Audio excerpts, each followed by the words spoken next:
Vishnu, ADGP MR Ajith കുമാറിനെതിരെ എന്തുകൊണ്ട് നടപടി എടുക്കുന്നില്ല എന്നുള്ള എല്ലാവരുടെയും ചോദ്യങ്ങൾക്ക് ഏകദേശം ഉത്തരമായിക്കൊണ്ടിരിക്കുകയാണ്. ഉടനടി നടപടിയെടുക്കാൻ ആഭ്യന്തര വകുപ്പ് ഒരുങ്ങുകയാണ് എന്നാണ് റിപ്പോർട്ടുകൾ സൂചിപ്പിക്കുന്നത്. അപ്പോൾ DGP ആകാൻ തയ്യാറെടുത്തിരിക്കുന്ന ADGP MR അജിത് കുമാറിനെ കാത്തിരിക്കുന്നത് തടവറയായിരിക്കുമോ?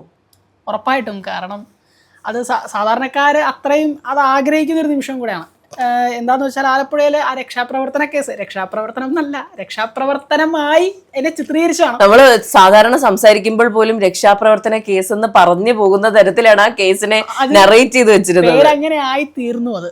അപ്പോൾ ആ രക്ഷാപ്രവർത്തന കേസുമായി ബന്ധപ്പെട്ട് ആ സംഭവം കണ്ട AD തോമസിനെ ആ വടികൾ കൊണ്ട് അല്ലെങ്കിൽ ആ ഇരുമ്പ് ദണ്ടുകൾ കൊണ്ട് അടിക്കുന്നത് കണ്ട ഒരു സാധാരണക്കാരൻ, അത് കണ്ട ഒരാൾക്ക് എങ്ങനെയാണ് ഈ അജിത് കുമാറിനെ സംരക്ഷിക്കാൻ തോന്നുന്നത്? അല്ലെങ്കിൽ അദ്ദേഹത്തിന് വേണ്ട നടപടികൾ എടുക്കേണ്ടത് അത്യാവശ്യകതയാണ് തന്നെയാണ് മനസ്സിലാക്കുന്നത്. അതെ, തീർച്ചയായിട്ടും. ഇപ്പോൾ ഈ യൂത്ത് കോൺഗ്രസ് പ്രവർത്തകരെ മർദ്ദിച്ച സംഭവം ഉണ്ടായിരുന്നു. അന്ന് ആ മർദ്ദന സമയത്ത് അത് വെറും യൂത്ത് കോൺഗ്രസ് പ്രവർത്തകരായിരുന്നുവെങ്കിൽ മാസങ്ങൾക്ക് ശേഷം അദ്ദേഹം MLA ആണ്. AD തോമസ് ഇപ്പോൾ MLA ആണ്. ഇപ്പോൾ അത് MLA മറ്റേ മുൻകാല പ്രാബല്യത്തിൽ മർദ്ദിച്ച കേസ് എന്ന് വേണമെങ്കിൽ പറയാം. അപ്പോൾ ആ കേസ് കൃത്യമായി അന്വേഷിക്കപ്പെടണം എന്നുള്ളത് കേരളത്തിന്റെ ഒട്ടാകെയുള്ള ആവശ്യമായിരുന്നു. അതിന്റെ പ്രധാന കാരണം എന്ന് പറയുന്നത് ഇതിന്റെ വിഷ്വൽസ് കേരളം മുഴുവൻ കണ്ടതാണ്, എല്ലാവരും കണ്ട കാര്യം തന്നെയാണ്. എന്നിട്ട് പോലും ഇത് നേരിട്ട് കണ്ട മുഖ്യമന്ത്രി പറഞ്ഞത് അത് രക്ഷാപ്രവർത്തനം എന്നാണ്. അവിടെയാണ് ഈ പറഞ്ഞ പ്രശ്നങ്ങളെല്ലാം ആരംഭിക്കുന്നത്.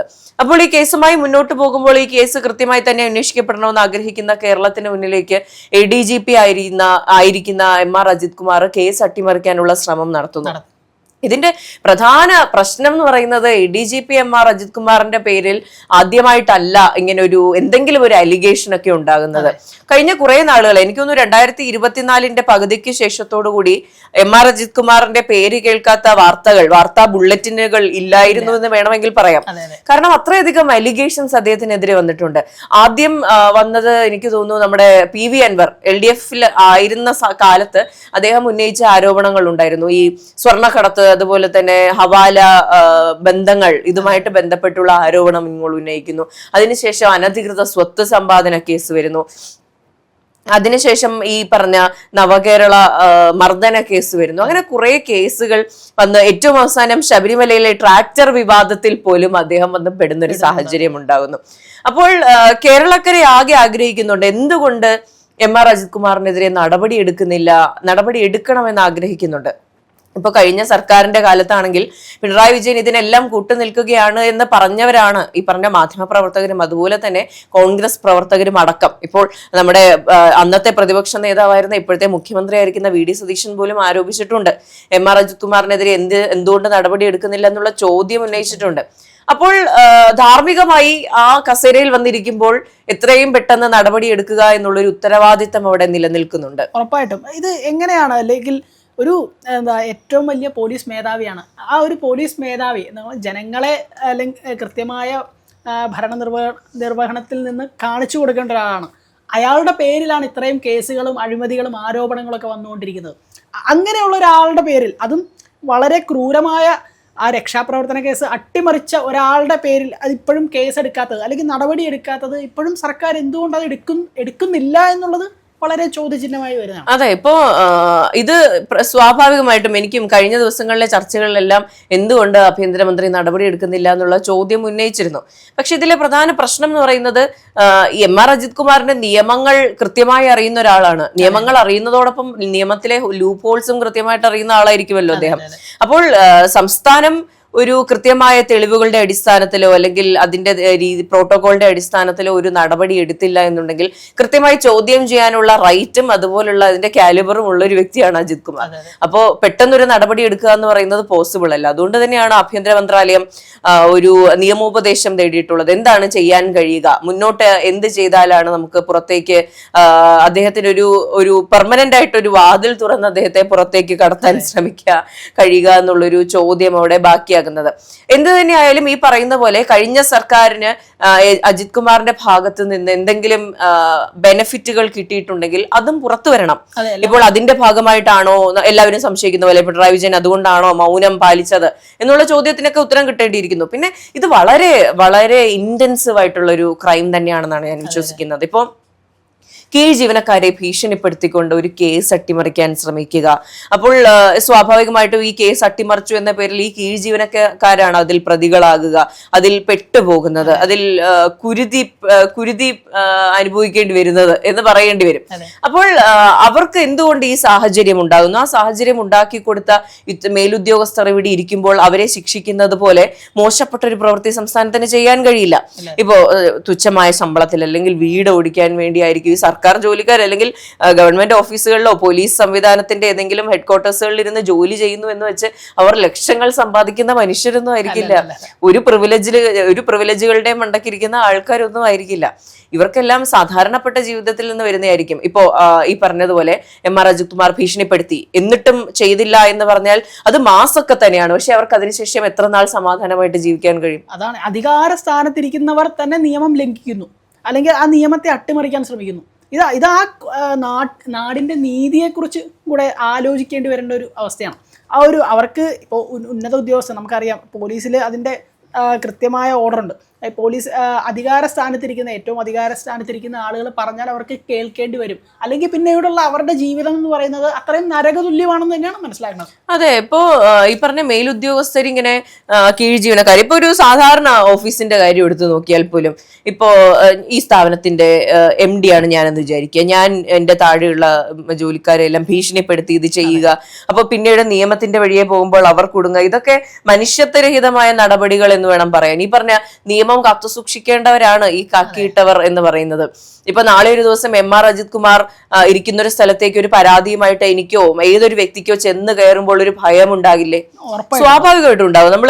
നമ്മളൊരു പോലീസ്, എന്റെ ഒരു കോൺസെപ്റ്റിൽ ഒരു കാക്കിയിട്ട ഒരു വ്യക്തിയെ കണ്ടാൽ മനസ്സിലുണ്ടാകേണ്ടത് സമാധാനമാണ്.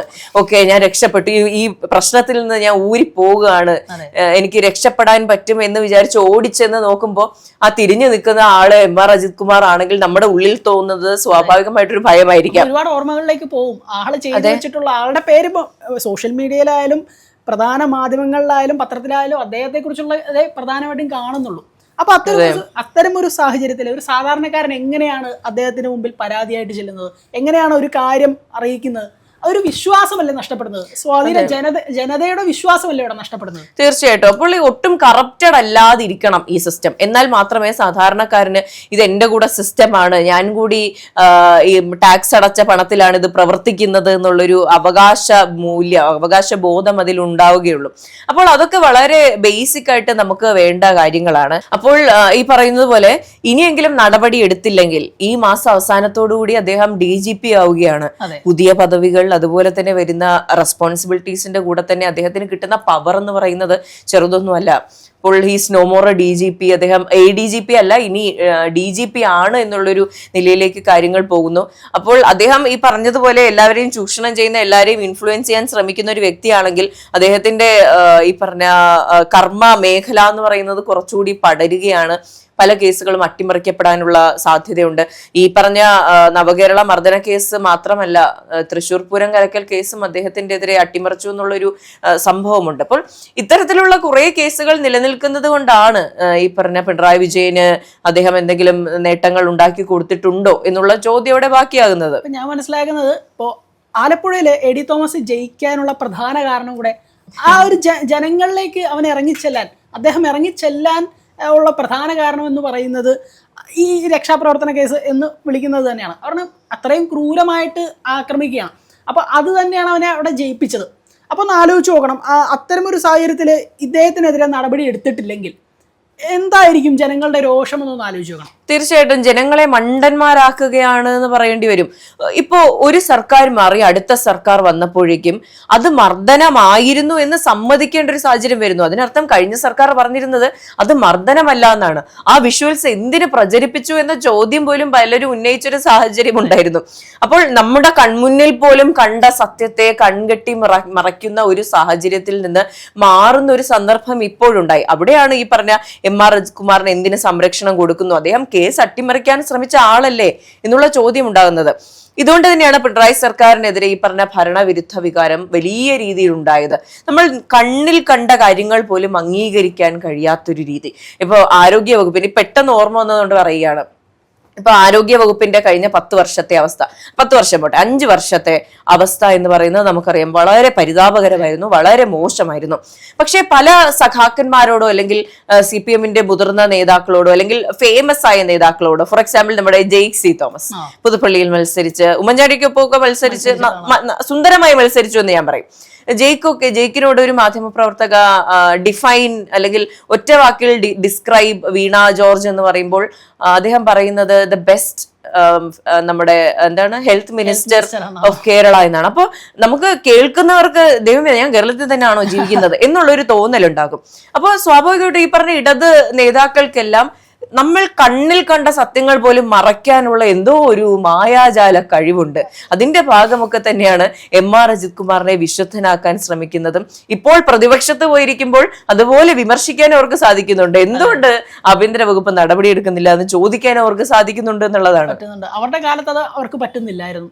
അവരുടെ അധികാര സ്ഥാപനങ്ങളിൽ ഇരിക്കുന്ന വകുപ്പുകൾ കൈകാര്യം ചെയ്യുന്ന ആളുകൾ എന്ത് നടപടിയെടുത്താലും അതിനെ എല്ലാത്തിനെയും ആ തെറ്റാണെങ്കിൽ പോലും കൺമുന്നിൽ കാണുന്ന സത്യമാണെങ്കിൽ പോലും അതിനെ തെറ്റായി അതിനെ കണ്ടില്ല, കണ്ണ് കെട്ടി അടയ്ക്കുന്നു. ഇപ്പോൾ ഈ ഇടയ്ക്ക് ഇപ്പോൾ ഈ CJP-യുടെ പ്രതിഷേധമായി ടോവിനോയ്ക്കെതിരെ അവിടെ കണ്ണ് കെട്ടിയാണ് യുവമോർച്ച പ്രതിഷേധം നടത്തിയത്, അല്ല വാമൂടിയാണ് പ്രതിഷേധം നടത്തിയത്. അതുപോലെ കണ്ണ് കെട്ടി അധികാര സ്ഥാനങ്ങളിലെ അഴിമതികൾ കാണാതിരിക്കുകയാണ്.